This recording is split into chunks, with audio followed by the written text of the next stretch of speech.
What's up guys, Gray here. In today's video, we're going to be going over 10 tips and tricks to help you get started in New World.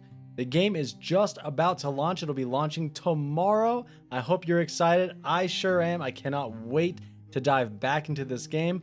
All of these tips and tricks are things that I learned from playing during the closed beta and the open betas over the past couple of months. Some of these things may have changed ever so slightly, but there's still really important coverage of some of the fundamentals of the game. So I wanted to talk about it and share it with you guys so you can get a head start starting out in New World. So with that being said, let's get right into it.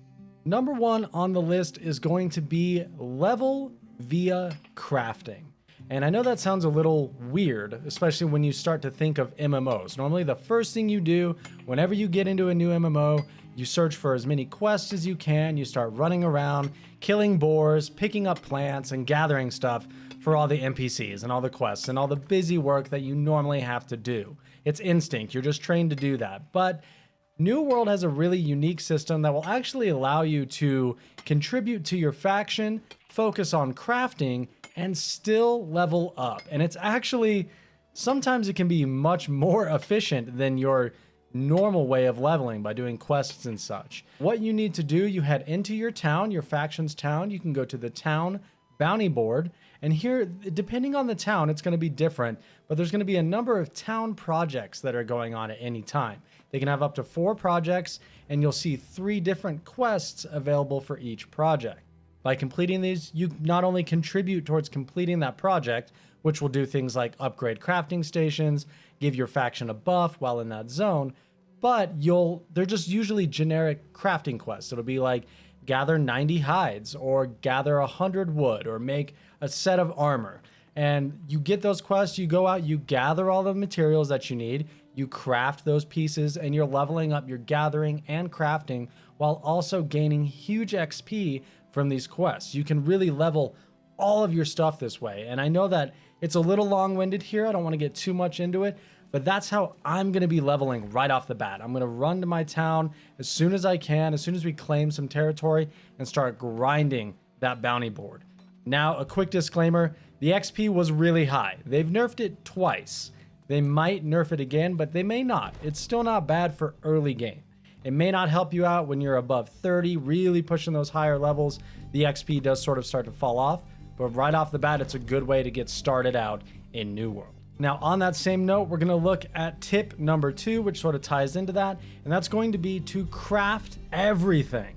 You seriously want to craft everything. Most typical MMOs, you always feel cornholed into one profession or another. If you're a mage, you're going to go tailoring and enchanting. If you're a warrior, you're going to go smithing and weapon making or whatever it may be. In this game, you don't have to do that. I highly suggest that you focus, well, rather not focus on any specific one. Spread your time between your professions. Level up stone cutting, level up weaponsmithing, jewel crafting, level them all up because it's worth it. And like I mentioned in the previous tip, those bounties will be for a myriad of different professions, so you should really do them all. Fishing, crafting, they're all worthwhile, and you should do it in the early game to get ahead of the market and make some money. Now, number 3 is a very quick tip, and it sounds kind of funny, but fiber comes from hemp. The game does not tell you this. You're going to reach a point where you find out you need some fiber, either for a recipe or to make some cloth, and it doesn't tell you where that fiber comes from. It does if you do enough digging, but there's not like a fiber plant out in the wild. It comes from hemp.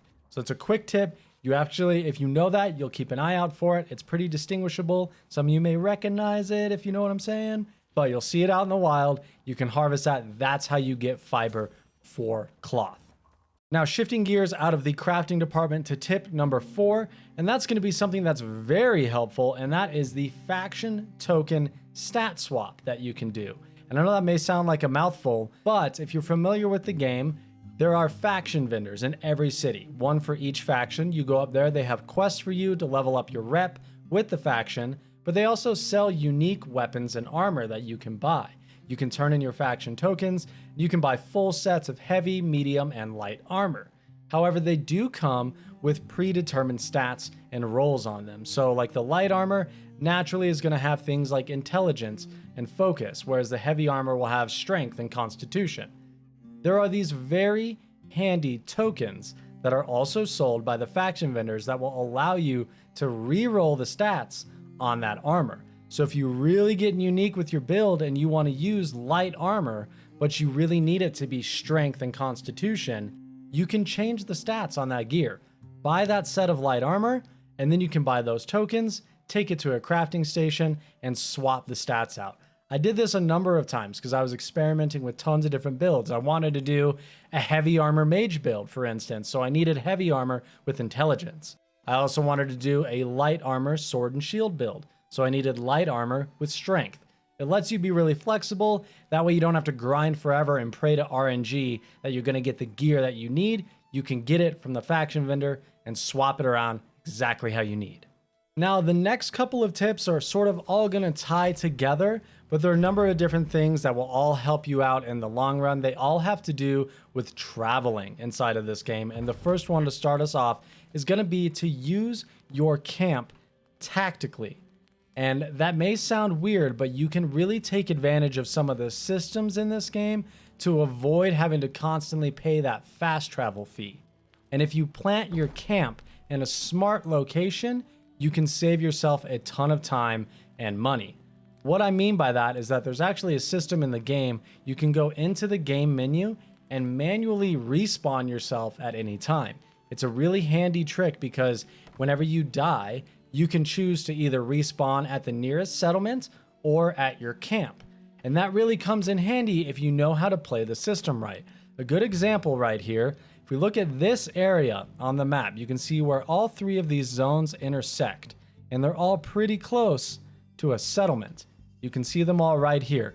If you were to put your camp right here where the three zones intersect, you could respawn there at any time. And then all you need to do, if you needed to go to the Everfall settlement, you're just going to run a short distance until you're the closest to the Everfall. You can respawn, instantly spawn there. Likewise, if you need to go to Windsward, you're just going to run a ways that way, respawn, teleport to Windsward. You can plant your camp in a central location that will help you reach multiple settlements quickly. Now keep in mind, your camp will only last while you're logged into the game. If you log out, your camp will despawn. You need to create a new one every time you log into the game. So it's something to keep in mind. You can use it to your advantage and help you fast travel and get around the world much, much easier. Tying into that is a very small tip here. If you didn't catch it, you can respawn at any time to fast travel back to the nearest settlement closest to where you died or your camp. And you can use your inn recall as another feature. Any town in the game, you can go to the innkeeper. You have a sort of, you can register at that inn. You can check in there, and then at once an hour, you can teleport back to that camp.